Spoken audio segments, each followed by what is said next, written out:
Good morning Prince residential senior secondary school की online class में आप सभी का आर के शर्मा की तरफ से स्वागत है। मैं राजनीति विज्ञान का अध्यापक आर के शर्मा।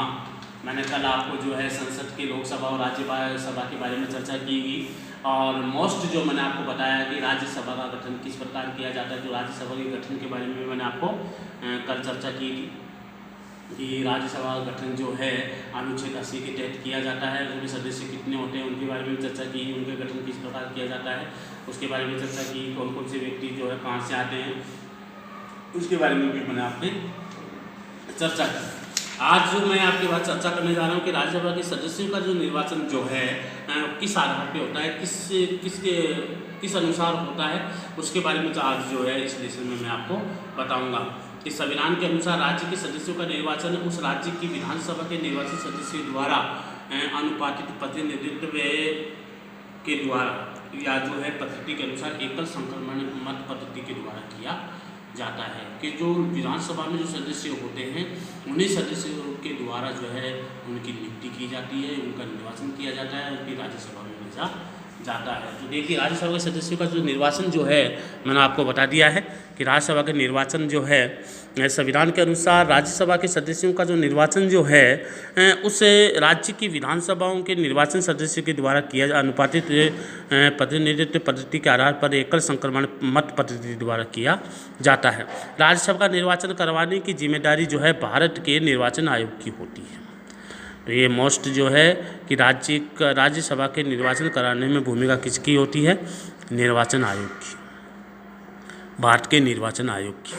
राज्यसभा की अवधि और कार्यकाल के बताया गया कि राज्यसभा एक स्थायी सदन है, ये कभी भंग नहीं होती है और विधानसभा में राज्यसभा के सदस्यों की पदावधि निर्धारित की गई है नहीं थी, लेकिन राज्यसभा के सदस्यों का कार्यकाल 6 वर्ष निर्धारित किया गया है। हर 6 वर्ष निर्धारित किया गया कि 6 वर्ष से बाद नए सदस्य ही आएंगे। तो राज्यसभा के पदाधिकारी संविधान के अनुच्छेद 64 के अनुसार भारत का एक उपराष्ट्रपति भारत का उपराष्ट्रपति राज्यसभा का प्रदेश सभापति होता है और यद्यपि वह राज्यसभा का सदस्य नहीं होता है, लेकिन वो राज्यसभा का सदस्य नहीं होता है। अनुच्छेद 89 के अनुसार कि सभापति के अतिरिक्त राज्यसभा की एक उपसभापति भी होता है जिसका निर्वाचन जो है राज्यसभा के सदस्य द्वारा किया जाता है। इसके बाद मैंने आपको इसे बताया गया कि जब उपराष्ट्रपति भारत के कार्यवाहक राष्ट्रपति के रूप में कार्य करता है अथवा सदन से अनुपस्थित रहता है तो उस समय उपसभापति राज्यसभा की कार्यवाही का संचालन करता है। इसलिए मैंने आज जो आपको बता दिया गया है कि राज्यसभा में किस प्रकार राज्यसभा गठन किया जाता है। तो राज्यसभा के गठन के बारे में मैंने आपको बताया कि गठन जो है अनुच्छेद 80 के तहत इसका गठन किया जाता है और इसमें जो 250 सदस्य हो सकते हैं। 80 के तहत यह कहा गया कि कुल सदस्य संख्या 250 हो सकती है और इसमें से 12 सदस्य राष्ट्रपति द्वारा मनोनीत किए जाते हैं। इस प्रकार मैंने आपको बता दिया 4 सदस्य जो है दिल्ली और पांडिचेरी से आते हैं, तो 3 सदस्य दिल्ली से आते हैं, 1 पांडिचेरी से आता है। तो इसलिए कुल मिलाकर के जो है 229 + 4 233 और 12 सदस्य जो है राष्ट्रपति द्वारा मनोनीत किए जाते हैं। 229 सदस्य जो है राज्य से आते हैं और 4 सदस्य जो है केंद्र शासित प्रदेश से आते हैं और 12 सदस्य जो है राष्ट्रपति द्वारा मनोनीत किया जाता है। इस प्रकार संघ राज्य क्षेत्र से संबंधित माने जाते हैं। इसके बाद जो है उसके पूरे जो चीज़ों के बारे में मैंने आपको बताया गया। राजस्थान से 10 सदस्य जाते हैं और राज्यसभा में अलग अलग राज्यों की जनसंख्या के आधार पर सदस्यों को जो है निर्वाचित किया जाता है या सदस्य जाते हैं। इसलिए राजस्थान से 10 सदस्य जाते हैं क्योंकि जनसंख्या के आधार पर सदस्यों को जो है रखा जाता है।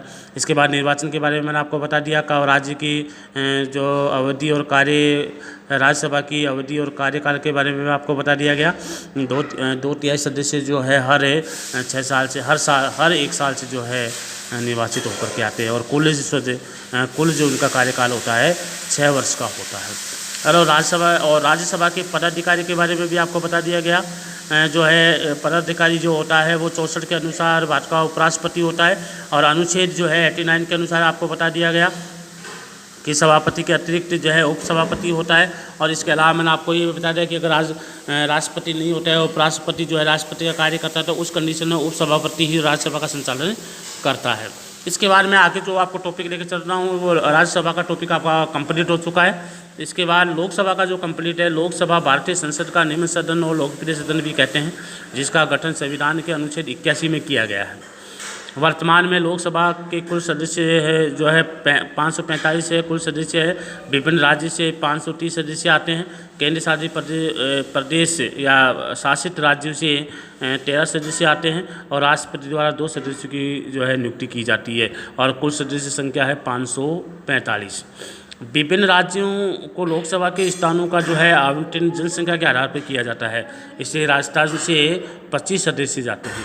लोकसभा सदस्यों का निर्वाचन सरदार वल्लभ पटेल ने जो है कठिन परिश्रम के बाद जो है सांप्रदायिक निर्वाचन प्रणाली को समाप्त कर दिया गया और भारत के निर्वाचन आयोग द्वारा जो है निर्धारित तिथि से संबद्ध लोकसभा क्षेत्र के पंजीकृत मतदाता अपने मत का प्रयोग करते हैं और जिस प्रत्याशी को अधिक मत प्राप्त होते हैं वही उस प्रत्याशी को जो है विजय घोषित किया जाता है। और लोकसभा में अनुसूचित जाति को आरक्षण का भी प्रावधान किया गया है।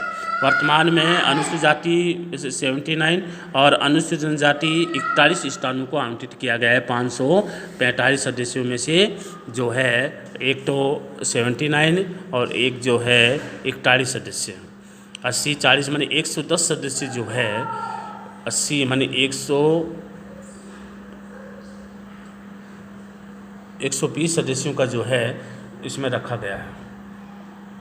इसके बाद जो है इसमें 545 सदस्य होते हैं और 545 सदस्य जो है भारत के निर्वाचन लोकसभा सदस्यों का निर्वाचन किया जाता है और इसमें अनुसूचित जाति जनजाति अनुसूचित जाति और अनुसूचित जनजाति को भी स्थान आरक्षित किया गया है ताकि उनका विकास जो है उस आधार पर किया जा सके, इसलिए उसको रखा गया है।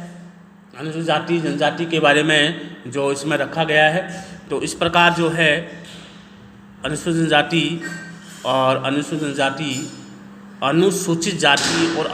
जाति के लिए आरक्षण भी अलग अलग का प्रावधान किया गया है। इसलिए मैंने आज जो है आपके लोकसभा के बारे में जो है स्टार्ट किया है। लोकसभा में 550 सदस्य होते हैं, इसको लोकप्रिय सदन भी कहते हैं और इसके अलग अलग राज्यों से अलग अलग आधार पे आते हैं। जो राजस्थान से 25 सदस्य जो है लोकसभा में जाते हैं, इनका निर्वाचन होता है और इनके चुनाव होते हैं। चुनाव होने के बाद जो है ये सदस्य जो है लोकसभा में जाते हैं। इसलिए जो पहले के पद्धति सांप्रदायिक निर्वाचन प्रणाली थी उसको सरदार वल्लभ भाई पटेल ने इसको समाप्त कर दिया गया और उसकी जगह जो है अनुसूचित जाति और अनुसूचित जाति को जो है आरक्षण के आधार पर इसको रख दिया गया।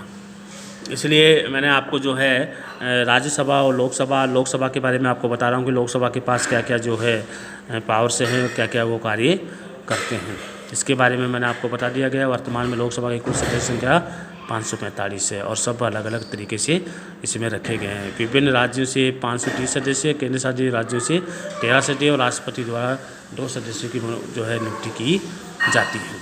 इसलिए आज मैंने आपके राज्यसभा के बारे में पूरा जो है विवरण बता दिया गया है।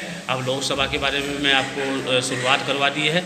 लोकसभा के बारे में मैंने आज जो बताया है 550 सदस्य होते हैं और राजस्थान से 25 सदस्य जाते हैं। उनकी नियुक्ति जो है जो निर्वाचन के द्वारा होती है, मतदान के द्वारा होती है। अलग अलग राज्य से जो है जनसंख्या के आधार पर अलग अलग नियुक्त किए गए कि कितने जो लोकसभा के सदस्य होंगे। इसलिए आज मैं इतना ही पढ़ाऊँगा। कल जो है आपके लोकसभा के आगे के टॉपिक के बारे में आपको बताऊँगा। जय हिंद।